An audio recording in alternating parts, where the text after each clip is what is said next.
This is an instructional video on using the basic operations of Mitsubishi's Smart ME Controller.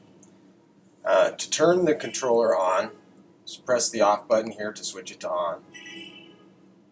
When you do that, the LED light at the bottom of the screen will light up, indicating whatever mode it's in. It might be blue for cool, red for heat, and a few other modes. As we cycle through, you can see that. So to change the mode of the air conditioner, touch the mode changing button here. Go from auto to heat to the cool mode. Dry mode. What dry mode does is it runs the air conditioner intermittently so that it doesn't lower the temperature in the space, but it's able to pull out some humidity.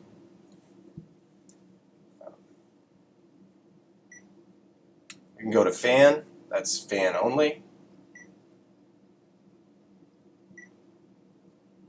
And now we're back to auto mode.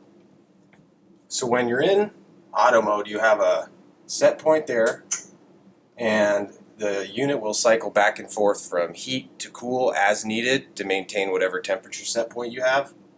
On the upper left hand part of the screen, you can see here the room is actively heating. You can see the room's temperature, 72 degrees, and the relative humidity of the space, which right now is 48%. Up in the right hand corner of the screen, you can see it shows the day and the time. We have another video on how you can set up the clock. Take a look at the video about setting up a schedule in the Smart ME Controller. To get to some of the deeper functions in programming, we've got a menu button over here. You can set up your date and time, schedule, timer settings, and some other settings, but usually you shouldn't have to do that. As far as operating your air conditioner, it's really important to know it's a heat pump system, and it's not great at recovering large temperature gaps. So if when you leave your home you turn the air conditioner off and the temperature drops 5 or 6 degrees, when you come home and turn the temperature back up, it's going to take a while for it to get back up to that temperature, and it's not very efficient for the system. It's like when you're driving at highway speeds versus city speeds. Heat pump systems are a lot better at getting up to a temperature and maintaining that temperature rather than accelerating, and it's also a lot more efficient for the system. So the bottom line is, if you're going to turn the temperature back on your system, make sure that it's only 3 to 4 degrees at a maximum, and it's typically better just to set it at the same temperature and forget about it.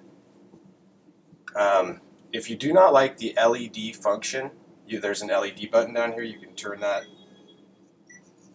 hit the LED button to turn it off.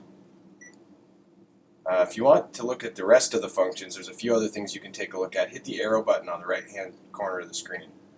Here's where you can adjust your fan speed. You can go, there's the little fan symbol there cycling through these. The curly icon there on the right indicates auto fan speed. What that'll do is it will speed the fan up and slow the fan down, speeding it up the further you are from set point and slowing it down the closer you get to set point. Or you can just cycle through your different speeds from low, medium, medium-high, up to high speed. Air direction, if you have a unit, like a wall-mounted unit where you can adjust the vane position, you can do that here, and it'll give you the direction of that vane. Some of these functions will change based on the unit that's hooked up.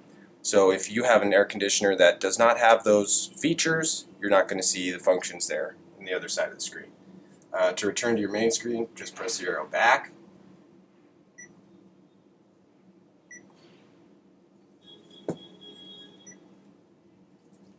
And we're back to our main screen. If you want to hold a set temperature, so that, say you have a schedule but you want to hold the temperature, you can press the hold button there. Now we are not holding, so a schedule could take effect. Press the hold button. It'll give you the option to cancel that hold if you want to revert back to your schedule. I think we've covered most of the basic operations of the Smart ME Controller. I hope you liked the video. For more information, you can also visit www.mylinkdrive.com.